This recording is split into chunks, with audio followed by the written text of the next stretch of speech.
Hi, this is Mark Arnold, and here we are with another Fun Ideas podcast. And today I have another book author. He writes for Bear Manor Media, just like I do, and his name is Bill Cassara. So, how are you today, sir? I'm very comfortable. Thank you. Very good. Now, your latest book, which I'll hold up now since you graciously sent me a copy, Hollywood in Monterey. Are you currently in Monterey as we speak, or have you moved in a different area? No, I've retired Right. 17 years ago. I'm living in Southern California, Oh, okay. but I lived in Monterey and had my career there for some 30 years. hmm So it was a memoir, hmm autobiography. Now, the interesting thing going through it, I mean, I know you're a few years older than me, but it's all like it was almost like reading an autobiography of myself because I grew up in San Jose Bay Area. I was born in San Jose, grew up in Saratoga, but Oh, every place that you mentioned, I was either familiar with or visited quite frequently or lived in. It was like, wow, you know. well, San Jose's in my blood. My dad was born and raised here, and my grandfather got married in San Jose and opened up a barber shop in 1915. Hmm. So I go way back. I've always been interested in San Jose history. I'm a history buff. Yeah. And I am too on certain things about San Jose. So, like when they have, and you may have seen these since you're in the area or have been, different books that talk about the movie theaters in the San Jose area, and other ones that show like the old neon signs of, businesses that have gone out of business long time ago and things like that. So, that stuff excites me. So, And the Vitaphone used to yeah, go there all the time in Saratoga. yeah. I never actually went in it because I was pretty young when it was around. And when I finally figured it out and started getting interested in old movies, that was about the time they tore it out. And I'm like, damn it. Anyway, go figure. But It was the same with the Garden Theater. My Willow Glen neighborhood, they used to show movies Monday through Sunday and had a kiddie matinee. That was my introduction to being able to see cinema at a mhm, very young age. I went every Saturday, and of course, the downtown theaters in San Jose all also. yeah. Now, fortunately, there's the Stanford Theater up in Palo Alto, and I've gone to many old movies there, and the Castro Theater up in San Francisco, seen many old movies up there. So, I mean, that kind of made amends for missing out. And even the Los Gatos Cinema would show old movies from time to time, or midnight movies at least. So, things like that. So, at least I got caught up when I started getting really interested in old movies and everything like that. So, um, now reading your book, um, you go all over the map. I mean, it's a great story because it's the real story, but I guess the question you kind of answer this in the book, but I'd rather have you kind of talk about it a little bit. I mean, you have all this interest in old time movies and Laurel and Hardy and being in the Sons of the Desert and all these other things. And at the same time, you're into law enforcement. You were a security guard. Went through all this everything, and so you kind of did the best of both worlds. When you were young, which direction were you headed for, and how did you manage to do both? Well, as I said before, I'm history buff, hmm so that was easy for me. I learned San Jose history and then movie history, but I never thought of that as an occupation, pursuing Hollywood movies, only as a hobby. I was too far removed for studying anything like that. Plus, I went to Southern California uh, universities, which I couldn't do. I was looking for a job that I could make a profession at. And since I was a docent for San Jose Museum, I enjoyed interacting with people, and I thought that was a step up if I could get a job in law enforcement dealing with people. And I thought it was a natural progression. hmm When you explain it like that, yeah, I guess so, because uh I didn't know what your goals were with law enforcement. If you're like, I'm going to create order here, or if it's just like more of a like, I get to be out with the people, and things like that. Yeah, got to be a people person Yeah. to make it in law enforcement Hmm. and patrol, you know. But my only goal was to uh, learn and progress in the department and retire. That's a big block of time you're talking about. And I've always had that hobby. I remember when I used to participate in oral boards, and they used to ask me what my hobby was, and mine was always unusual to hear. I'm a movie buff, Yeah. so they, a lot of them say other things, but not too many say movie buffs. But that's exactly what I am and was. Hmm. And when you were young, did you just like I'll use my dad as an example. He's still around, and he basically kind of lived in the movie theater because there was no television or anything like that when he was a kid. And he would go to matinees and things like that and stay like the whole day on Saturday or something like that, Yeah, watching it. Is that what you did as well? as well. Hmm. Had a And newspaper route, and so my whole day was taken up. We'd go down to downtown cinemas, come back and deliver the papers and get ready for Sunday morning. So yeah, I was very busy growing up. mhm. Now, how did you kind of parlay that into, history? What made you a history buff? What you just when you would see these movies, you'd say, "Oh, I want to know why they're made or who was in them and statistical Had things," or was it everything? an unending curiosity about things, what happened before my life. And so, yeah, that overlaps with movies, but also local history and, of course, um, ancient history, U.S. history, anything that I can learn. And I didn't pursue it in college as much as I'd like to because I had to get a administration of justice degree. Hmm. But it was always there, Hmm. and I'm still pursuing knowledge. Hmm. Now, when you were doing law enforcement, did you like uh, kind of expound or whatever, or discuss your knowledge with everybody, or did you kind of keep it like to yourself, back then? Not at all. Oh, Not at all. In 1984, I had two peers, and we established the local Laurel and Hardy Sons of the Desert tent in that's right. Monterey. And so we put the word out. I hosted these film opportunities at my house, and it's been going ever since. We're almost at the 40-year mark. Of Hmm. course, we don't meet at my house anymore. We meet in Niles, California. I've been there. Yeah. So you're still, even though you're in Southern California, you still come up and uh, work with the Sons of the Desert up in the Bay Area, basically. On an occasion, because not too far away, but there is a local way out west tent here in Los Angeles. Oh, In okay. fact, I'm going to be speaking there next month Hmm. about another book subject I wrote about Henry Brandon, like Hmm. co-authored with Rick Green. Hmm.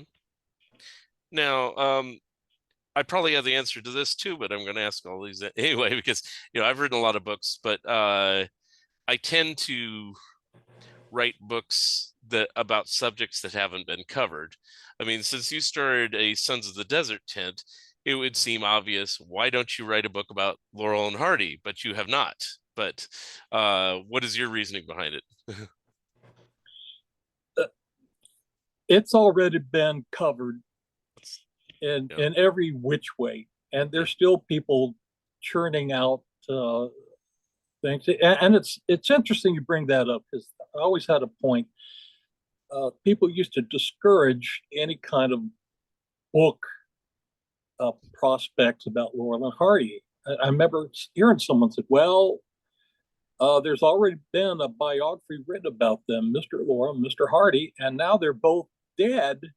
So what's there to write about?" Right. That's what do you mean? That just because you can't interview them doesn't mean there's not a whole lot you could divulge, starting with their films, and that's been done Right. certainly. And then I think there's probably about 50 books, Laurel Oh and yeah. Hardy. They're already. So I contribute whenever I can on little sidebars. We have our own Introtent Journal Mhm. magazine, and I've over the years I've participated in some of those articles. Right. Okay. But I'm like you. I like to write about people and things that haven't been written in book format before. Right. I champion their lives. That's what I'm a Hollywood biographer. Hmm. Now, to keep it on the Laurel and Hardy theme, just because I wanted to ask about this first. This is one. This was not your first book, but and you also were a co-author. But how did you? Was it your love of Laurel and Hardy that you decided to write the book about Henry Brandon? It was not an easy decision because Mm-hmm. I got to meet Henry Brandon Mm-hmm. back in the day, and but we didn't know anything about his life to interview him. He died in 1990, Mm-hmm. and so yeah, he'd be an interesting subject. But who knew enough to write about him? Right. Uh, no one, no one. So it came to be. It's a good question because it came to be a few years back that there was um, a gal named Lisa Ballester, and she's an American Indian. Mm-hmm. And she contacted my co-author Rick Green and I. Said, "Why don't you guys write a book about Henry Brandon?" Well, we have the same hesitation. Well, but we don't know anything about his life, so we could write about his films, I suppose. But we didn't have all that much information, nor have we seen all of his output. So we dug archaeological dig, if you will. So, And so between the two of us, we were able to see just about everything he put out and able to document it. And so he had over 200 film credits yeah. combined with stage experiences. And so we hit up the archival newspaper articles and tried to glom whatever we could. So Mm-hmm. that's the basis. We were encouraged by a Native American, Mm-hmm. and we thought, well, with her backing, this is going to make it okay, because we didn't want to write about the fact that Henry Brandon portrayed uh, Indians, the bad Indians, and but he through the years, he actually paved the way for working American Indians in the Mm-hmm. field. Mm. And he was very gracious about that. At first he said they were very hesitant. They were happy to be in maybe one of those westerns, but he would coach them if they had a line. And towards the end, he said they deserve it. He was pretty much phased out of those kind of roles. Mm-hmm. Interesting. Yeah. Because I mean, my whole exposure to him initially, as probably was yours, was Barnaby and the Laurel and Hardy version of Babes in Toyland. And I go, hey, this is an interesting fellow, but I never knew anything he did. I thought he was, initially that he was a much older gentleman than I thought that he was like 60 or 70 doing that Laurel and Hardy thing. He wasn't like what, 25, 30 or something like that. He was pretty young when he did 22, 22. Okay. 22. Yeah, I knew he was pretty Yeah. young. That's even younger than I thought. And it's like, wow. You know. He was discovered by Hal Roach attending the melodrama in Hmm. the LA area, and he was the star. Um, and he was able to convince everyone. He was an old man, bent Hmm. back, and uh, it became a very famous play locally. In fact, it lasted for 20 years unending. Henry performed that role for the first 3 years until he eventually got his foot involved with the film industry, which was his goal. Hmm. And in the course of doing the book, and this can kind of probably parlay under the other books, but we'll get to those in a minute. It is just uh, when you were discovering his films, did you discover films that weren't like an official list, like IMDb and other books and things Oh like yes, that? Oh, oh wow. yes, Okay. Okay. oh yes. There was one. There was one film. Maybe I'll think of the title. But it was he didn't have any dialogue. It Hmm. was a short film, Metropolitan Opera, I think is the name. Long lost, but this was before the war, and that film was highly praised by the Italian critics. Hmm. And I was able to read a couple of reviews, but I can't find anything about it stateside where they released it. Hmm. Might be through RKO. I'm not couldn't really nail it down. It was a Hmm. real artistic achievement. Love to see that, but I think it's gone. Hmm. But Then. that's an example of some obscure things that he was in, and stage plays. He played every type of character you can imagine, mostly lovers Hmm. or eccentrics. Hmm. Unlike his movie persona, which used to, yeah, I think he died. Someone killed him, his character on film, probably more often than any other actor. That's out of my back pocket. We never compared those, but just about every role he's in, even in television, he dies. So he's pretty dramatic. That's funny. Never really thought about it that way. Now, I didn't know he's also, because I didn't know he was so young, that he worked till pretty recently. I mean, you said he passed away at 1990, but I've seen Mel Brooks's To Be or Not to Be Yeah, dozens of times and yeah. never thought about that he's in it as a Nazi officer. And it's like, was he credited on that? I haven't seen it since I Oh just yeah. yeah, I mentioned Oh, that. I was like, he was in that. Okay, all right.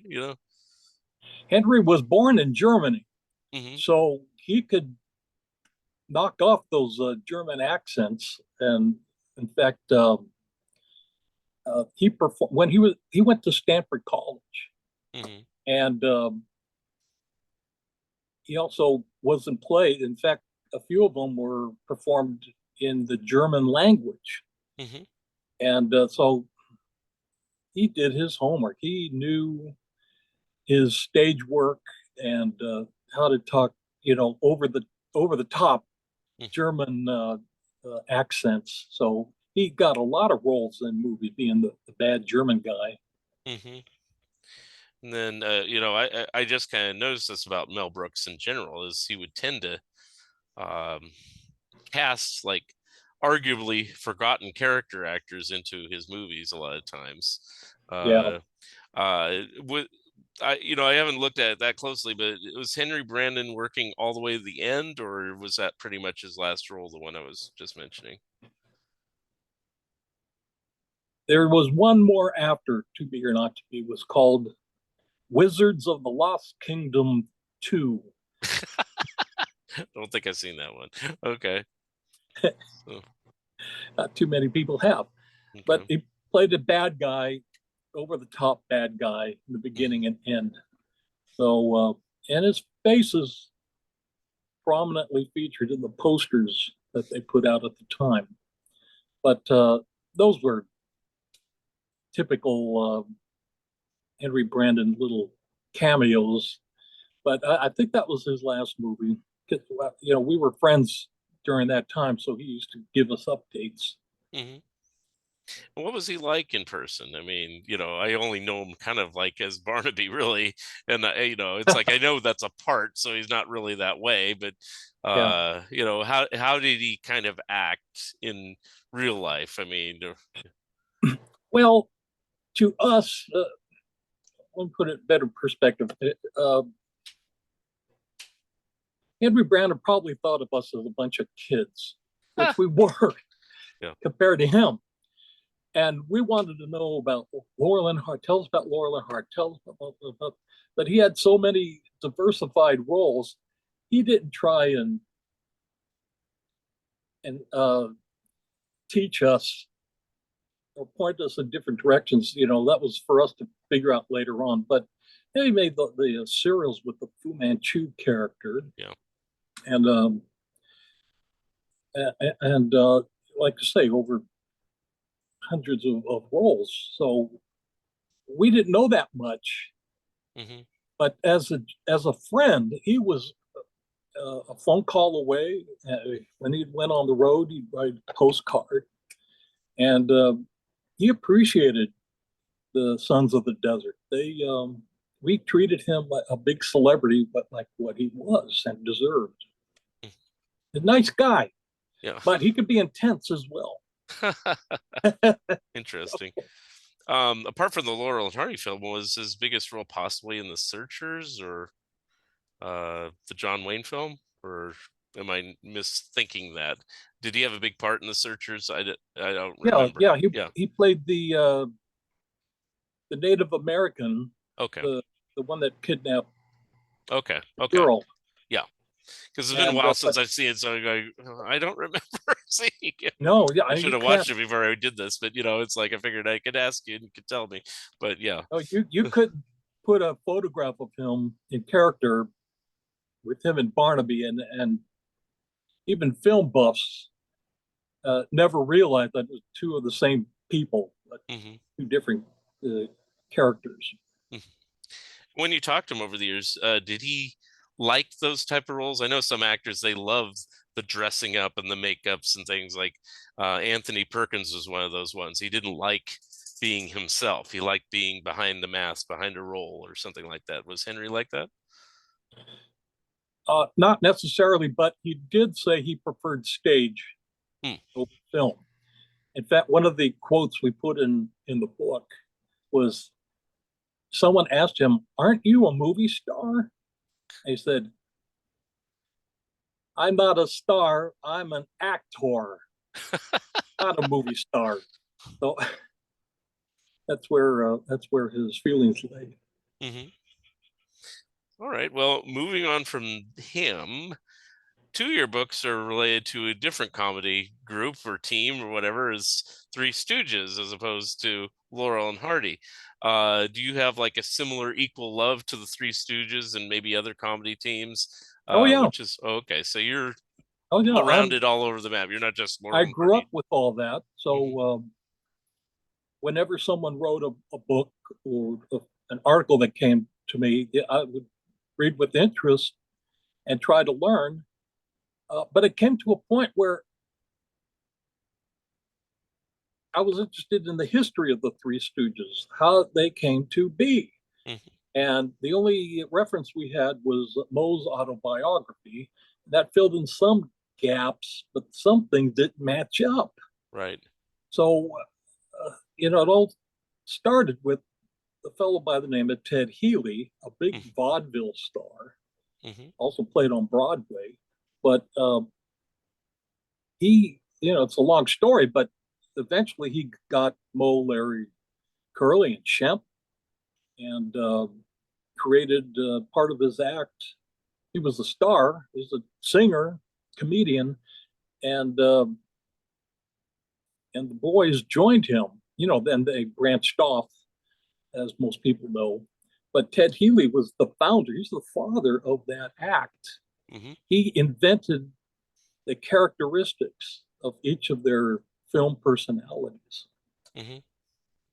Now, in doing research for that book, and we're talking the Ted Healy book, was it difficult, like in going back where we were saying that, oh, Laurel and Hardy are now both dead, so there's no reason for any more books. So obviously you couldn't interview Ted Healy. Was it difficult finding information about him? Ted Healy's an exception Hmm. because he was such a big star on stage. Hmm. Okay, that makes sense. And in 1924, he was nominated for Comedian of the Year, Hmm. 1924. That's way before the Stooges. And he was an interesting character, and he had his demons, but his career was pretty well documented in newspapers as news. So whenever he had something personal going, newspapers followed him around. Walter, I better strike that. I can't think of the gentleman's name. The narrator used to write a column, and he followed Ted Healy through his life. He was Are you referring to Walter Walter Winchell. Winchell? Yeah. Okay. Walter Winchell. Yeah. Hmm. So I guess that helps because I've never really done research on Ted Healy. My knowledge of him really has to do with whatever's written in Stooge Right. books. So it's like, Well, that was the only. I wouldn't be able to write about the Three Stooges, but I could write about their beginning, starting with the father hmm, of the act. So there right. was lots of archival newspapers, so I could develop a string, a timeline, I should say, of his life and career. And he had a colorful life and career. Hmm. Now, when he uh now did he originate the Stooges, or how did that kind of work? Or did Mo and him kind of meet and they thought this might be a good idea? Because there's differing stories that I've read. I mean, unfortunately, Mo Howard and the Three Stooges book isn't 100% accurate from what we found out since. So, there's, yeah, I don't know what to believe. I'll just put it that way. So, That's why I wrote the book. yeah. Get And the I record will have straight. to get it. I have your other Stooge book, which we'll get to in a second, but I Yeah, have to get this it sets the record straight. one. Uh-huh. And I wasn't out to contradict anyone. I wanted to learn. So Of Ted course. Healy was such an interesting person. Hmm. Um, I didn't realize I would stumble on some of those higher dates. Hmm. Mo said that we picked up Larry in 1925, Hmm. except that Mo wasn't with the with Ted Healy in 1925. Um, Ted Healy and Larry Fine didn't meet until 1928. Hmm.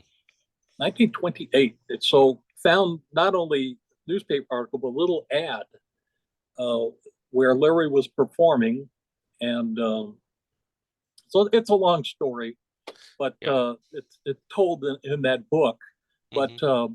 Mo and Shemp knew Ted Healy back in 1909, Okay. and so they were always friends. And there is some there are some newspaper accounts in Variety where Ted Healy took out an ad thanking both Mo and Shemp for participating in his act at the time in vaudeville. Hmm. But about 1923, uh, Ted Healy got hired on Broadway, and the producers had their own ideas of their support. So that all faded away until late 20s. Well, like I say, it sounds complicated, but there Hmm. were increments where it really wasn't until 1932 Hmm. when the name Stooges crept in. Ted Hmm. Healy started referring to his comic support act as Stooges, Hmm. and and then from there, that's how they were always referred to. But Stooges was a professional jargon. Hmm. People Yeah. in the business always had stooges to bounce off of, a comedy that is, Right. and so Ted Healy is credited with introducing that word, Hmm. so the masses could identify who they were. They weren't just Howard Fine and Howard; they were stooges. Hmm. So the rest is history. Now the interesting thing is I have gone on record for years saying, what the heck do the Three Stooges ever need Ted Healy for? They were funny in their own right. Okay, well, hear me out. They're funnier in their own right, but you know, already just hearing what you're talking about in your book, now I'm asking the question, flip it around. What did Ted Healy see in these other guys? Weren't they kind of hangers on? And it's like, I'm my own guy. I want to do my own thing. Or did he really need a Stooges act for him to progress his career? Well, back when Ted Healy was topping the cast in a night in Spain, Mm-hmm. he it was a variety show, Mm-hmm. and so he had different actors and comedians. It was a whole hour and a half show, Mm-hmm. and so the next season they had to do something else, and uh, Mo, Larry, and Shemp were included on a special little act, part of the show, where they were, as comic fodders.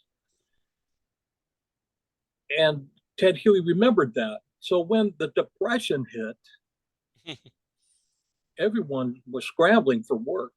And Ted Healy, instead of a Broadway play, a big production, he condensed it down to just him and his supporting stooges. Now that took hold around 1932. Mm-hmm. Now, backing up, some of you remember Soup to Nuts. That was Yeah. a movie. Yep. Mm-hmm. But it didn't really capture anyone's imagination. Ted Healy was the star, and Bo, Shemp, and Larry were in it. We're not talking 1930, but it didn't. It wasn't that popular. So Mm-hmm. they all went their different ways for a little while until they reconvened in 1932. Mm-hmm. So is the basic story of when they split and then the Stooges became solo, is that pretty much accurate, or did you find inaccuracies or uncovered information that? They split after Soup to Nuts, Mm-hmm. and more power to them. They're trying to build up on their own success instead Right. of being employees of Ted Healy. Right. And Ted Healy was the star, and they were trying to get their own stake in the show business. So yeah, it was a split. Yeah. But Ted Healy went on to perform in Broadway Mm-hmm. with I can't think of their names right now, but Well, he had other Stooges, definitely. Yeah, like Mousy Garner was one, and I can't think of all the other ones, but you know, I don't know if that was to keep that Stooge thing going, or how that worked. that Like, was after 1933.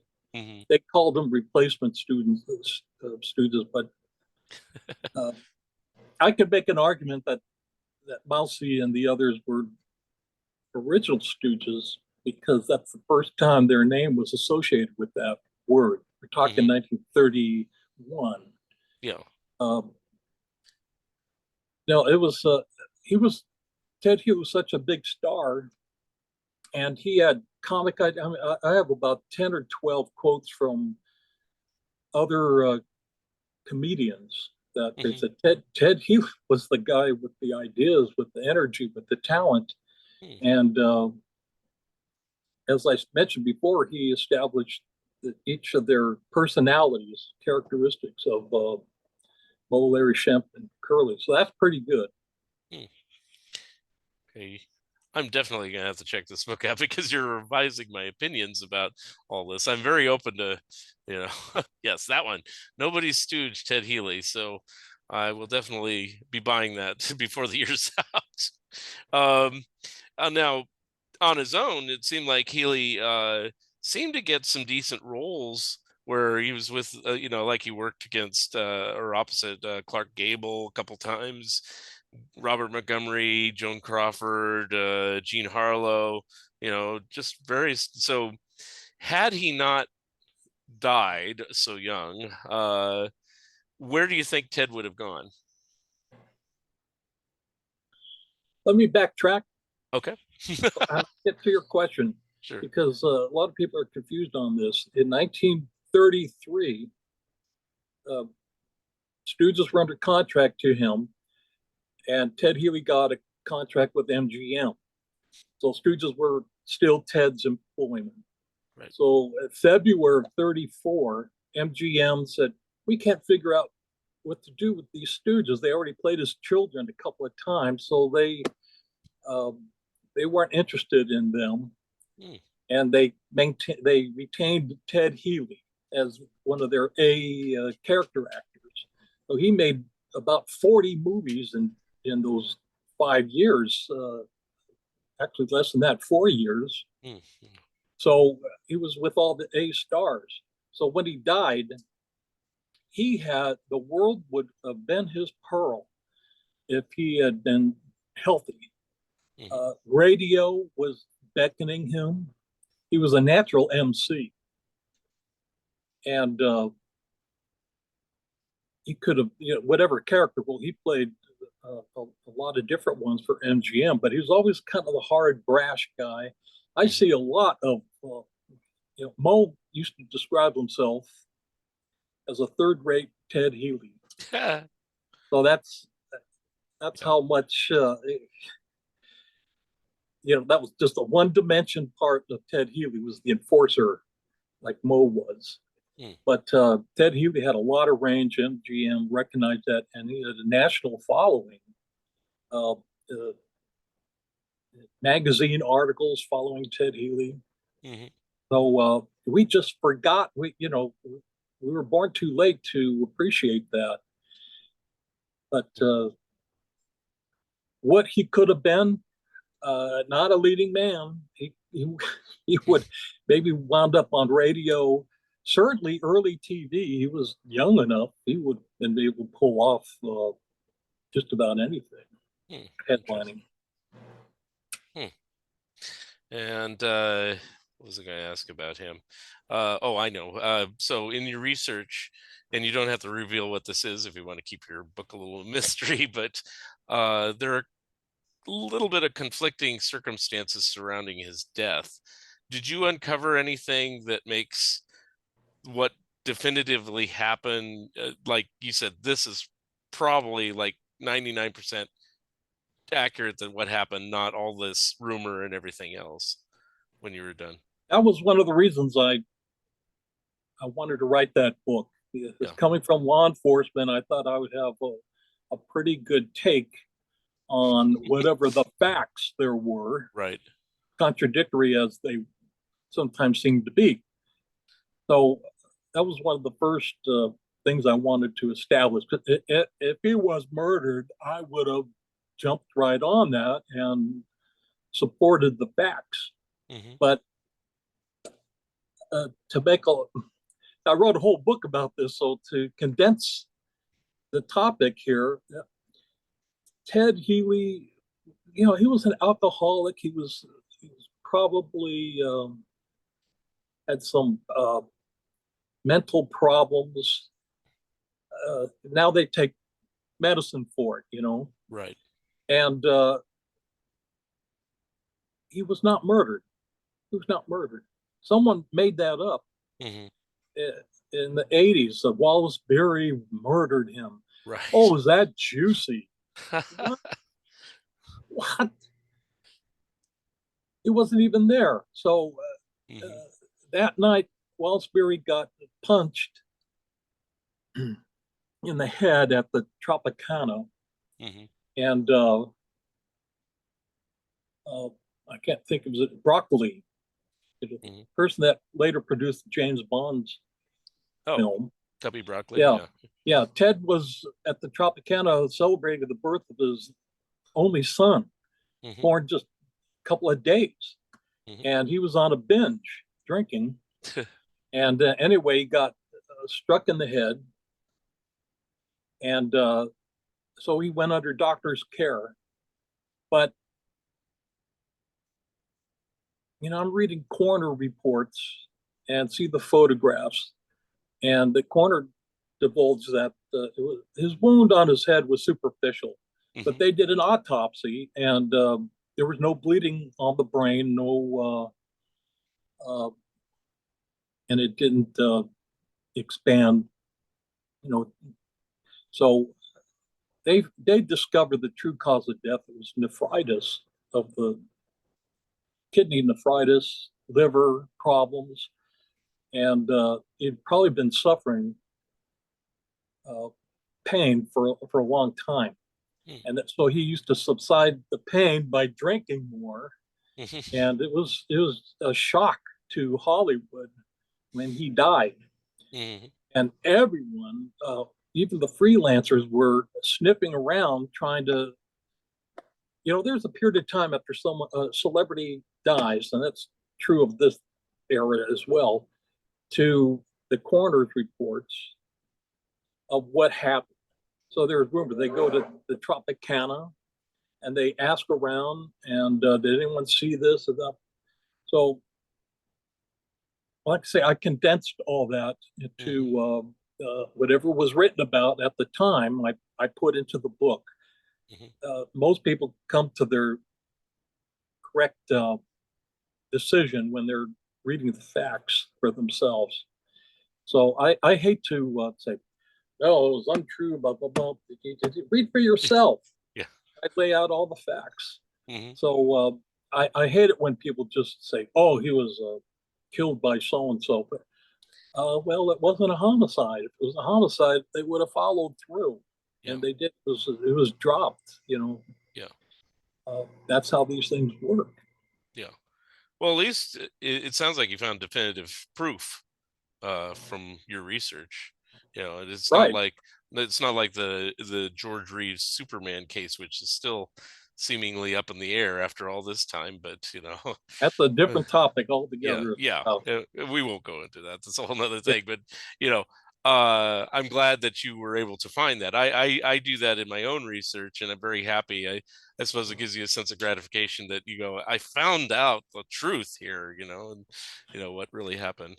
It's the truth. And I've seen pictures that have been doctored up and exaggerated to the point where it's ridiculous.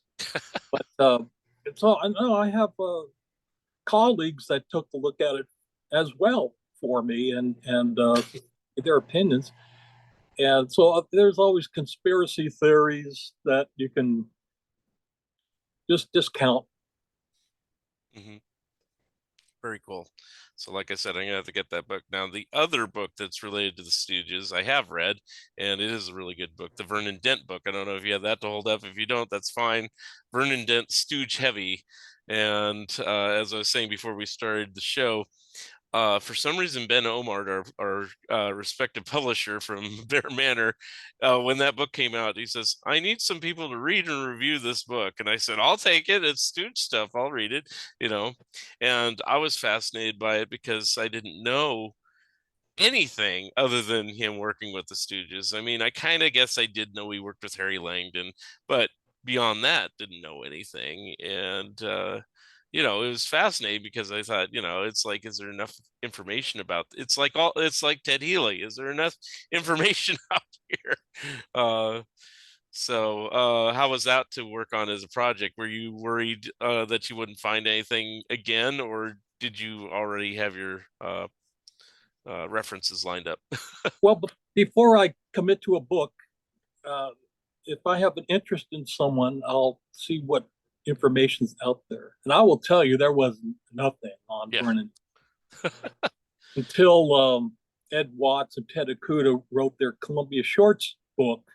Was there even something mentioned about Vernon Dent? They mentioned him because he was a support character actor with the Three Stooges. So they identified that he was born in San Jose. Mm-hmm. Like, wait a minute, that's my neck of the woods. Yeah. How come they know that? Yeah. So it became as you say, a hobby. I do a little research on a lot of people. And I have a little file, and I think it broke for me when I found the census, and I saw where Vernon Dent's dad went to Willow Glen Elementary, and his grandfather owned a lot of property, not only Willow Glen but Saratoga and Mm-hmm. Los Gatos. And I see where his property, Raleigh Dent's property, 10 acres, was on Willow Street, which is now Camino Ramon, Mm-hmm. and found a map in 1890 to clarify that. Said, wait a minute, that's across the street from where I grew up at Willow Street Park. And I looked at this house growing up. It was an old farmhouse. 1963, 1964, 65 was boarded up. Now, I never made any connotation, but I said, oh, I hope they don't tear that old house down because all the other houses were more modern. Well, someone moved into it and spruced it up and raised a big family. And so when I found that census and the map of 1890, I said, I corroborated it by a write-up of Vernon Dent, where he lived, right smack there. So, so he was walking distance away from where I grew up. So Wow. there's my connection. Yeah, I yeah. got out more about this guy, and he started in the business as an impersonator. He and used to sing, and he made a profession of that until the movies called, and for Senate primarily. So he Yeah, was a sporting comic. right. Hank Mann discovered him as a singer first, and had him support him in his comedies. hmm And then before the Stooges, I think, didn't he do a number of silents, if I remember? It's been a while since I read the book, but he wasn't just pigeonholed as, just the foil for the Stooges. He basically did Oh, everything. Yeah. oh, good. Well, from about 1918 on, Yeah. he was in silent movies until it went to talkies, and Columbia didn't hire him for the Three Stooges till 1934. So he had a big career, and that was one of the objectives of mine, is to find and document every film he was in and every public appearance he appeared in.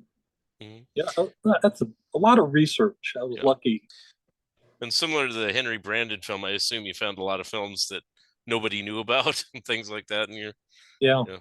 yeah. Well, yeah, he was. First of all, Henry had his real name was Henry Kleinbach. Mm, So a lot of people don't know that Henry Brandon was Henry Kleinbach at one time. That's so we had to dig deep to find the Henry Kleinbach stage appearances. And about 1936 is when Henry got the Brandon last name. There's a lot of reasons for that. hmm Now going back to Vernon, correct me if I'm wrong, was he supporting player in more Stooges shorts than anyone else, or is Emil Yes, Sitka? Okay. I he didn't was in know. 56 Stooge shorts. Okay. I wasn't sure if Emil Sitka kind of surpassed that, but uh Not even close. really? Oh, okay. Mhm. I guess Emil was more into like the um feature films and stuff like that, and occasional TV appearances and stuff, but okay. All right. And then And Harry Langdon, you can't forget Harry Langdon, because for the time Langdon was with Senate and later educational, for most of those silent comedies, he had Vernon as his heavy. mhm, They weren't pals like Laurel and Hardy. They were usually different characters bouncing off each other. mm, But I like to point people to Senate comedy Saturday Afternoon, 1925. And if you look at that, it's almost a blueprint of what Laurel and Hardy became, because they were buddies. And Vernon was he was kind of the bully a little bit to Harry Langdon's character. So it's really interesting. All those Langdon Dent comedies are really interesting. yeah. I will have to rewatch those again too. um let's see. Now the book that we haven't talked about yet, that I didn't know you did, but I know of him, is Edgar Kennedy, the master of the slow burn. Yeah. I guess tell me a little bit about him, and how you got interested in that one. There is connections that connect to these different It's all comedy themes. personal. It's all a personal connection. Hmm. Uh, I was, as said before, I was living in Monterey, Hmm. and Leonard Maltin's book on short comedies came out, and Edgar Kennedy right there, and it said, "Born in Monterey." What? Like I said, I was a history buff in Monterey, so I tried to learn everything I could. I asked around, and they said, "No, we don't know Edgar Kennedy, nothing." And so it just kind of laid there. I was very frustrated. And where it all came together is we found Edgar Kennedy's daughter, Hmm. and she filled us in. He was born in a homestead in southern Monterey County, Hmm. and only stayed there as a boy till his father died. So he moved up to San Francisco with his mom Hmm. and started his stage experiences up there. He was also a singer. Most people don't realize that. Hmm. And went I on didn't know that. to, start at Senate and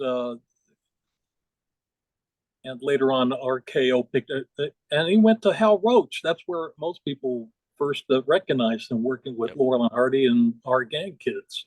Hmm. So it was personal. I wanted to know and document it in book form, his life. Unfortunately, I had his daughter to fill me in on the latter part of his life, so that made it well-rounded biography. Was she in Monterey also at the time? Oh no, Oh, no, okay. no, they were Henry was a success in Hollywood, living in Beverly Hills. Oh, She was okay. born about 1927 or so, Okay. so she had a Hollywood growing up. Okay. So, but that was fun to learn. That, all the times Yeah. she went to some of those parties and affairs. Right. Well, it sounds like on picking book subjects, it's a little similar to myself, although I don't go by the local angle too much. But I am fascinated when I go, they grew up here, they were right here, where I lived, because I don't know if you were the same way. You always assume everybody either grew up in New York or Hollywood or somewhere else. Stooges they're all back east. There's nothing out here, nobody'd be from here, or something like that. Well, that's exactly what tickled my fancy. I said, "Wait, he's born in Santa Fe. This now becomes my responsibility Right. to put it in book form so people can appreciate that." And Hmm. local historians were shocked. Said, "We never heard about this." So I'll tell you an interesting fact about Vernon. He started his show business career in San Jose at the Empire Theater. Hmm. And in 1909, he made the news by fall. It was just opened up, brand new cinema after the earthquake. And he leaned on a railing in the second floor and tumbled down below. He was only about uh, 14 years old or so. And he broke his leg and he landed in a chair upright. And Hmm. everyone was upset, but he said, "No, let's go. I'm okay. I'm okay." So he became kind of the other actors responded to him. He became like a good luck mascot. And, I think that blew the wind of his sails to where this is what I want to be. He learned everything from the bottom up working at that Empire Theater, and the Hmm. actors he took care of. And, he progressed to Paramount Theater in Oakland, where uh, his, I got to intercept here, his father was murdered. Hmm. Vernon Dent's father was murdered. So that was an interesting aspect of his life, a complete different trajectory of his life. So he wound up in Oakland and proceeded from there. Hmm. So lots to put in for a Yeah. book for people that love Vernon Dent but don't know that much about him. Right. Okay. Now, I just want to kind of wrap up talking again about your latest book, The Hollywood Monterey Confessions of a Cop. Um, Now, I kind of read quickly because you sent me a copy, which I will read more thoroughly. But I mean, as far as uh, becoming law enforcement down in Monterey, was that your initial choice, or is that where things ended up? I mean, if you're from San Jose, I don't know if I got that part. I went to San Jose State, got Yeah, my degree, and got a job with San Jose PD Records. yeah, Went on to become a deputy for Santa Clara County. yeah. But I met this young school teacher from Monterey That's very and nice. fell in love and said, well, maybe I'll get a job down here. Look, Monterey Peninsula, Yeah, get a job as a cop down here. yeah. And that's exactly what happened. So we Hmm. got married, and I had a 27-year career with the Monterey County Sheriff's Office. Right. Now, I knew that some of the people you talked about lived in that area. Did you know that the people like Clint Eastwood and Doris Day and all those others, Terry Melcher and everybody, lived in that area prior to you moving there? I knew it, but Yeah. it wasn't something I was ever going to pursue as a fan. I though I consider myself an ambassador. You work for Right. the sheriff's department, you're an ambassador, and you got to look out for VIPs, not to intrude in their lives, but to be a buffer if you can. Hmm. And believe it or not, Doris Day would get death threats. Clint Eastwood would get death threats, and so you have to protect the businesses, the schools. So all Hmm. that's all part of my job. So Hmm. I eventually met those movie stars that lived in Monterey over through my job. I was summoned for some sort of problem. So I don't know how do friendships begin casually, casually, but Yep. I became very good friends with Joan Fontaine, Yep. and people are amused at this. She invited. I'd since divorced and remarried, and Joan was very interested in my new love, and she invited us to be married at her house.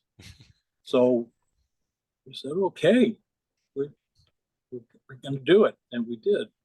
So that's 13 years, 16 years ago, something. 17.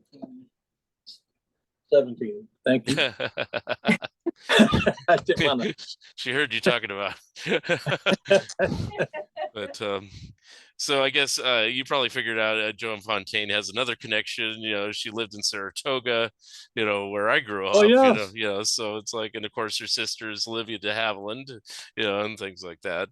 That's how the friendships start. We start comparing notes. Yeah. Her father was the general manager at Hale's department store downtown San Jose. Yep. I told her my grandfather probably cut his hair because he was at his barbershop across the street. Hmm. So, and my wife also grew up in Saratoga, so we Oh. had lots of commonality. Oh, cool. So, obviously, I guess my question is, so you probably knew as far as the law enforcement job that you would probably encounter different celebrities in the area just because of just a matter of course. But did you think you would become close friends with any of them or anything like that in the course of your line of duty? Um, did you think you would develop those type of friendships then, or? No, I never pursued thoughts like that. I was just trying to get through to the next day, the next day, the Right. next, Yeah. and have my own home life. And Yeah. but like I say, over the course, I think I met Doris about 14 years into my job. Hmm.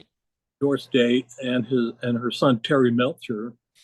When I was doing, I was involved in Monterey County Film Commission and also the crime.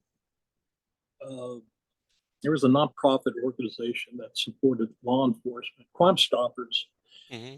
and so I asked Terry Melcher for his help. I had an idea for a fundraiser, Calamity Jane Night in Carmel, and I was naive. I sent out a letter, and he responded, yes, under these conditions.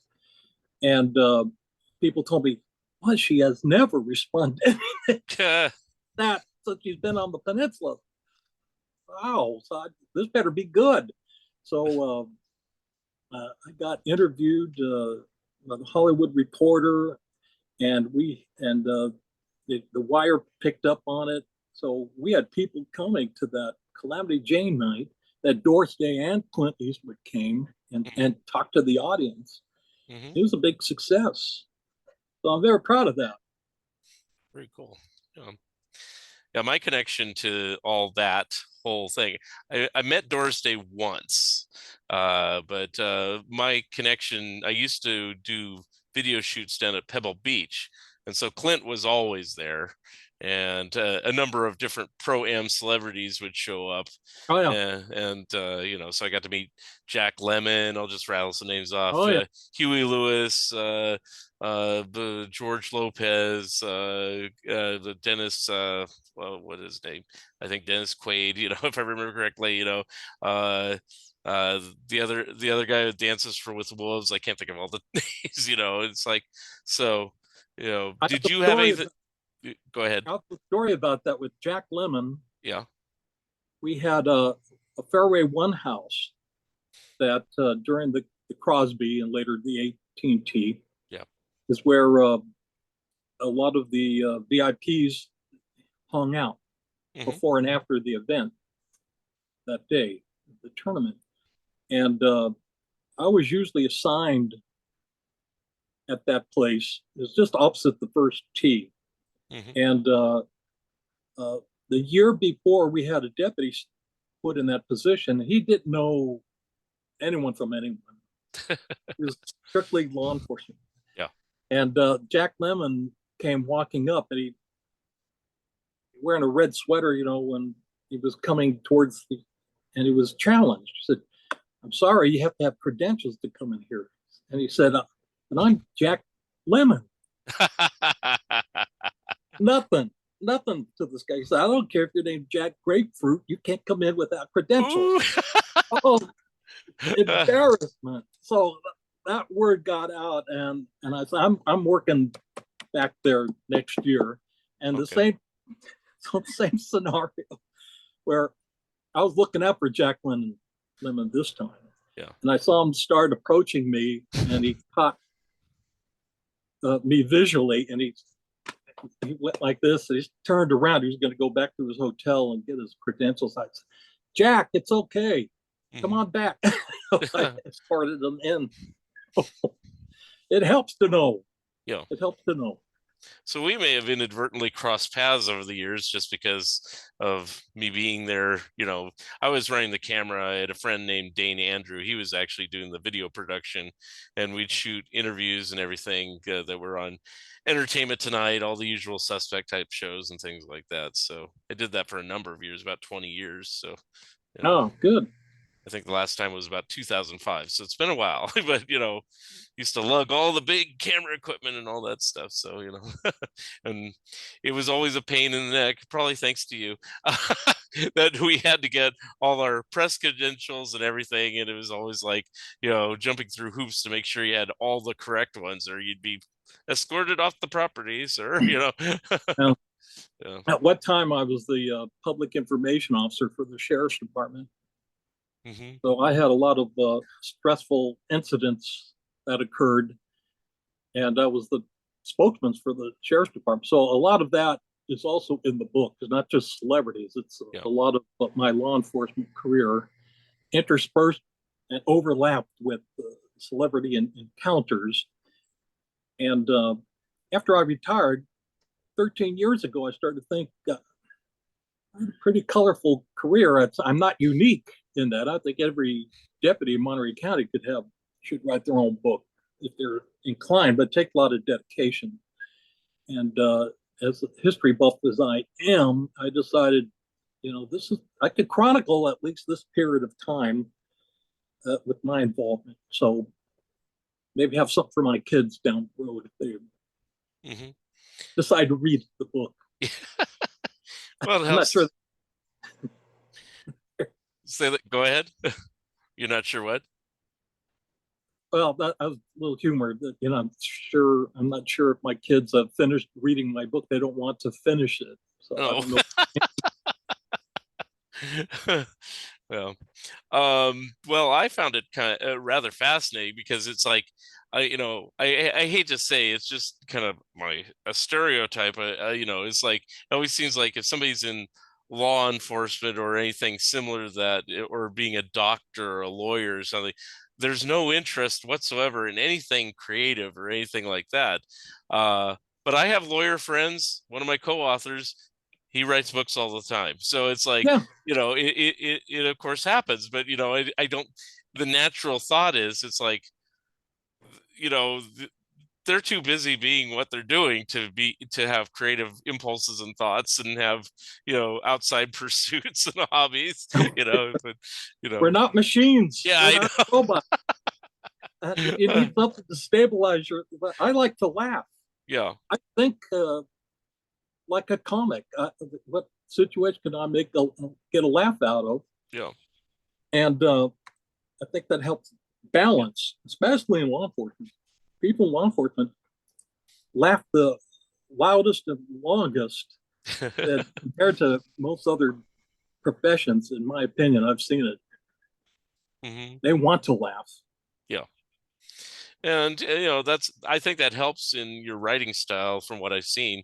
It's very lighthearted, it's very easy to read, it's not cumbersome read to go, oh my god, I have to see Clint Eastwood. It's like, you know um I noticed you mentioned, because the stereotype about cops and donuts, you mentioned the donut museum that unfortunately is no longer there in San Jose and things like that. No, Yeah. I grew up with Manly's donuts on Yep. Lincoln. Yep. So I always say that was my introduction to law enforcement. I ate donuts at an early age. So Yes. I never that, went to law that enforcement, stereotype is there. but I love the donuts. So there we Yeah. go. But anyway, so at this point, you have what, 5 books. What's Five. next? What's next? Anything on the that you can disclose? I I'm compiling data for character actor that has been dead since 2000. I don't want to say his name because I may not be able to follow through. Yeah. It has to be book worthy Hmm. and may not be a big star, but it has to be interesting. Right. And just like all my subjects, but I'm having problems with the end part of his life. Hmm. They're getting someone, his peers that work with him, and that's the thing. When you try to pick up a biography of someone long since deceased, you may not get peer uh, descriptions. Right. So uh, I'm always cautious if it's going to be a complete book or not. So I hate to throw out the name, Right. but Yeah, I'm not I'm gonna not make going you do that. No, I totally get it. It's like, until I'm ready to disclose what I'm writing a book about, I don't like, I keep it very hush hush, because there's a chance I may not write about it, or I might change my opinion, or the proverbial getting jinxed, if I mention I'm writing about so and so, and then somebody else says, ah, great idea, I'll write a book first, or something like that. well, my opinion about that is when you announce your your project, people have anticipation Right. and they want to know when it's going to be available. Yeah. So for the most part, I've kept things under wraps until it's in the cog to being published. Right. Then I'll announce it. Okay. Well, the cool thing is you are still pursuing other projects. Just writing Oh your yeah. autobiography wasn't the be all end all. And so, oh, I'm done. It's like, I always like it when people continue if they can. Obviously, you may say, no, 5 books is enough. That was enough for me. But seems like you have a love of the history and everything. So I still uh, peruse the newspaper archives for people that I have lots of interest in some of the old timers, lot, mhm. but I don't think it'd be able to pull it together to be a book. Yeah. So and I've written tons of articles Hmm. on subjects, but I like the idea of a book in book form because that lasts forever. Right. Articles come and go, people read it once, and that's it. Uh, and I enjoy writing them, but I don't think they last. So Hmm. if I'm writing a book, that's a true tribute. Yeah. Yeah, I'm kind of the same way as you. You know, I have my books and I like that. But I still contribute the occasional article, but the article is pretty much like, a condensation of part of my book or something like that. Yeah. If it's a book about comic books, let's say, I'll take, a chapter and kind of rewrite it and rework it and add some current information, but so I get what you mean totally. Um, I guess we're at that point in the show where we're gonna wrap things up. Now, do you do any personal appearances, any signings, or anything like that?